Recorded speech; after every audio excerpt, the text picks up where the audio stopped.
कल के मैच के ऊपर काफ़ी सारे क्वेश्चंस हैं, काफ़ी सारे क्वेश्चन मार्क्स हैं। कल जो न्यूजीलैंड और इंडिया के दरमियान सेमीफाइनल मैच हुआ जिसमें इंडिया जो है वो 70 रन से जीत गया और उसने फाइनल में क्वालिफाई कर लिया। मैं आपको इस मैच के हवाले से कुछ हिडन सीक्रेट्स हैं वो आपके साथ डिस्कस करूंगा। कुछ चीज़ें जो है वो जो इंडिया ने जो अपनी फेवर में लेने की कोशिश किया, मतलब कह सकते हैं कि सिलेक्टेड वर्ल्ड कप हो रहा है, इंडिया अपनी पूरी कोशिश कर रहा है उसको किसी भी तरह से जीतने के लिए।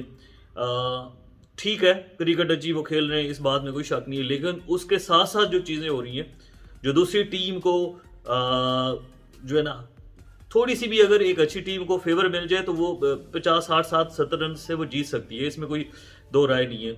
सबसे पहले तो टास्क के हवाले से मैं आपको कुछ दिखाना चाहता हूँ। ये आप देखिएगा, टास्क जो हो रही है इसको आप गौर से देखें। इस टास्क के अंदर आपको एक चीज़ नज़र आएगी कि जो कॉइन होता है वो एक दायरा आपको जो दरमियान में ब्लैक कलर का नज़र आ रहा है, उसके अंदर फेंकना होता है। अब उसके अंदर अगर कॉइन फेंकेंगे तो वो जो दोनों अंपायर हैं प्लस दोनों कैप्टन हैं वो देखेंगे और कैमरा भी उसके ऊपर जा सकता है। लेकिन रोहित शर्मा ने क्या किया है, जानबूझ के जो कॉइन है वो बहुत दूर फेंका है ताकि वो जो बाकी सारे दूसरा कैप्टन है, जो अंपायर है या कैमरामैन है वो वहां तक ना। अब मुझे बताएं किसने कॉइन देखा है सिवाय एक अंपायर के? इतनी दूर कॉइन फेंका गया है ताकि जो है वो टॉस के अंदर उसको फेवर की जा सके। रोहित शर्मा को टॉस में फेवर मिली है जिसकी वजह से 400 स्कोर जो है ना वो बोर्ड के ऊपर लगा दिया उन्होंने। अब किसी ने जाके वहां पे वेरीफाई नहीं किया सिवाय एक बंदे के, एक अंपायर के, कि जी वो कॉइन जो है वो रोहित शर्मा, वहां से उसने इशारा कर दिया रोहित शर्मा टॉस जीत गया। जो असूल है, जो प्रिंसिपल है, उस प्रिंसिपल को जो है ना वो बिहाइंड द सीन रख के ये चीज की गई है। उसके साथ साथ अभी आपने जो देख लिया ये सारा सिनेरियो, आगे मैं आपको समझाता हूं कि आगे क्या हुआ है। अब जैसे ही उन्होंने टॉस जीती है, उन्होंने अटैक किया, अगर इसकी जगह न्यूजीलैंड ने टॉस जीता होता तो आप खुद अंदाजा करें कि 400 स्कोर उसने बोर्ड पे लगाया होता तो इंडिया जो मर्जी का लेता, 400 स्कोर किसी भी टीम से जो है ना वो चेज नहीं होता। पाकिस्तान ने 345 चेस किया था तो उसके लिए वो वर्ल्ड रिकॉर्ड बन गया कि 345 किसी टीम ने जो है वो वर्ल्ड कप के अंदर। वो बहुत बड़ा मैच था, सेमीफाइनल प्रेशर मैच था, चीज़ें डिफरेंट थी। इस लिहाज से अगर देखा जाए तो न्यूजीलैंड को जो है वो सेट बैक किया गया। आप केन विलियमसन के तासरात देखें कैप्टन के, कि मतलब स्माइल पास कर रहे हैं तो उसे भी पता है कुछ चीज़ें जो हो रही हैं अंडरग्राउंड, जो भी रीजंस हैं, रीजन में नहीं जाते कि किस रीजन की वजह से हो रही हैं। उसके अलावा जो आईसीसी ने पिच सिलेक्ट की हुई थी, उसकी जो सिलेक्टेड पिच थी आईसीसी की तरफ से सेमीफाइनल के लिए, एट 11th आवर वो पिच चेंज कर दी गई। मतलब आप मुझे सिर्फ एक बात का बताएं कि बीसीसीआई रूल कर रहा है इस आईसीसी वर्ल्ड कप को, तो फिर आईसीसी का होने का फायदा ही नहीं है ना। एक मेरिट पे चीज होना, एक चीज आईसीसी की तरफ से सिलेक्टेड होना, एट 11th आवर वो खत्म करके अपनी मर्जी की पिच के ऊपर जो है वो इंडिया ने मैच करवाया सेमीफाइनल का, ताकि उनको पता है, वो वहां खेलते रहे हैं, उनको पता है उनकी अपने कंट्री की पिचेज हैं कि किस पिच में उन्हें फेवर मिल सकती है, किस पिच में उनके स्पिनर्स को फेवर मिल सकती है और किस पिच के ऊपर उनके जो है वो प्लेयर्स जो है वो अच्छा परफॉर्म कर सकते हैं। उन्होंने वो एट 11th आवर पिच ही चेंज कर दी है। ये चीजें हैं सिलेक्टेड। ये जो वर्ल्ड कप हो रहा है ये सिलेक्टेड हो रहा है, ये इंडिया को फेवर देने के लिए हो रहा है। मैं इसलिए ये बात हकायक के पे मबनी कर रहा हूँ क्योंकि इंडिया हर वो मुमकिन कोशिश कर रहा है कि वर्ल्ड कप जीतने के लिए जो रिक्वायर्ड है। दूसरी टीमों की तो जो हालत हुई है वो हुई है। वजह उसकी ये थे, इंडिया की पिचेस का आइडिया नहीं था किसी भी टीम को, पाकिस्तान को खास तौर पे आइडिया नहीं था, वहां पे 350 प्लस स्कोर करने पड़ते हैं और उस हिसाब से उन्होंने सिलेक्शन भी नहीं की, ओवर कॉन्फिडेंट थे चीज़ों को लेकर। इस वजह से हमारी टीम सेमीफाइनल से पहले ही बाहर आ गई। अब प्रॉब्लम ये आ रही है कि एक आईसीसी का टूर्नामेंट है, मेरिट पे एक रेफरी, एक प्रॉपर सिस्टम, एक न्यूट्रल वेन्यू, एक न्यूट्रल चीज होनी चाहिए जिसके ऊपर दोनों टीमों को जज किया जाए कि वो कितने कैपेबल हैं, कितनी अच्छा क्रिकेट खेलती हैं। उसके बाद जो वर्ल्ड कप जीत सकता है, जो कैपेबल है, जो कैलिबर रखता है, वो जीत जाए। अब मुझे सिर्फ एक सवाल का जवाब दें, दुनिया की किसी ग्राउंड के अंदर आप इंडिया यही टीम लेकर चले जाएं, ऑस्ट्रेलिया में, पाकिस्तान में, आप साउथ अफ्रीका में, किसी में, इतनी अच्छी बॉलिंग, इतनी एक्यूरेट और इतनी विकेटें लेने वाली दुनिया की कोई टीम नहीं चल सकी। मतलब आपसे एक छोटा सा सवाल है कि दुनिया की कोई टीम किसी टीम के बॉलर्स को मार, मतलब कोई मिचेल स्टार्क से लेके हेनरी से लेके बोल्ट से लेके पाकिस्तान के शाहीन अफरीदी से लेके मतलब जितने भी फास्ट बॉलर हैं, नॉट अ सिंगल विन, किसी को कोई विकेट खास नहीं मिली किसी फास्ट बॉलर को। मोहम्मद शमी आता है 7-7 बंदे आउट करके चला जाता है। मोहम्मद शमी को आप खिलाएं किसी और जाके मुल्क में, मैं देखता हूं कैसे वो विकेटें लेता है, कैसे उसकी बॉल इतनी स्विंग होती है, ये किस तरह से एक्यूरेसी होती है।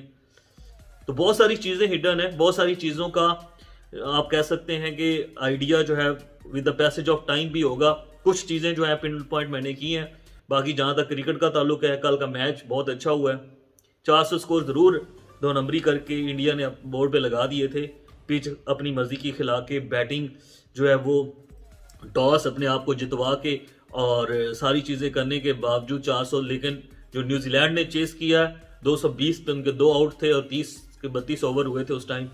न्यूजीलैंड जो था कमांडिंग पोजीशन में था, केन विलियमसन की एक आउट विकेट होने की वजह से मैच हार गया, लेकिन वो मैच हारना ही था। वजह उसकी ये थी कि 400 स्कोर नहीं बनता। आप मतलब पूरा मैच जो है 8, 9, 10 की एवरेज से नहीं खेल सकते, आपकी विकेटें आउट हो जाती हैं।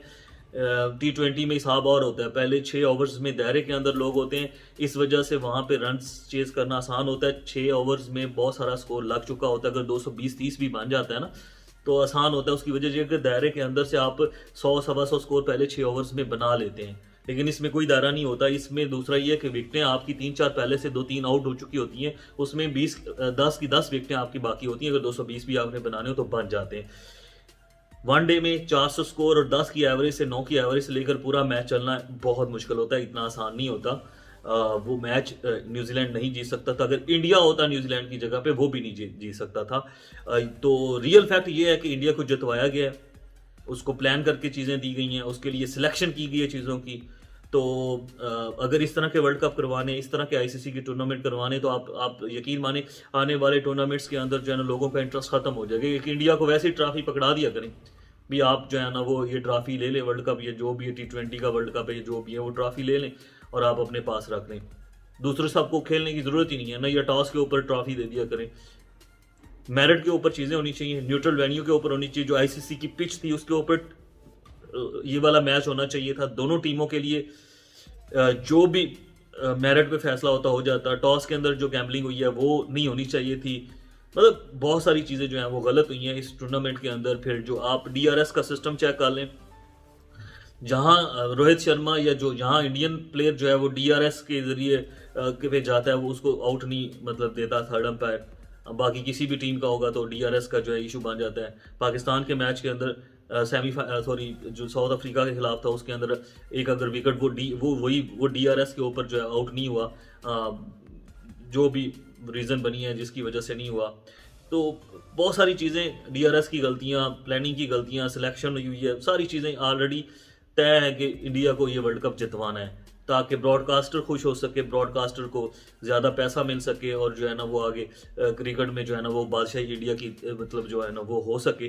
तो इस लिहाज से ये जो सिलेक्टेड वर्ल्ड कप हो रहा है इसके अंदर आपको हर जगह पे इंडिया की टीम जो डोमिनेट करती नजर आएगी, क्योंकि सारी चीज़ें उसकी फेवर में की गई हैं। सारी चीज़ें टॉस से लेके, पिचेस से लेके, चीज़ों के इन्वायरमेंट से लेके, बाकी सारे मामला से लेके, DRS सिस्टम से लेके, हर एक चीज़ उनकी फेवर में की गई है। इस वजह से वो अनबीटन रहे हैं। आप इसी टीम को किसी दुनिया के और मुल्क में जाके खिला के देखें, आपको 2 से 3-4 मैच जीतती हुई नजर आएगी, 5 से 6 मैच हारती हुई नजर आएगी।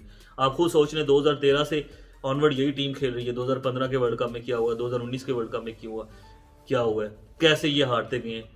अब ऐसी कौन सी मतलब जो है वो चीज़ एक्स्ट्रा ऑर्डिनरी हो गई है जो हर मैच ये जीत रहे हैं। तो इसके पीछे बहुत सारे सवालिया निशान हैं। इंशाल्लाह हक़ाइक़ आपके साथ जो है साथ साथ हम लाते रहेंगे। और अभी तक के लिए नहीं, थैंक यू वेरी मच। अगर आपको वीडियो पसंद आई हो तो चैनल को सब्सक्राइब कीजिएगा और बेल आइकन को दबा दीजिएगा।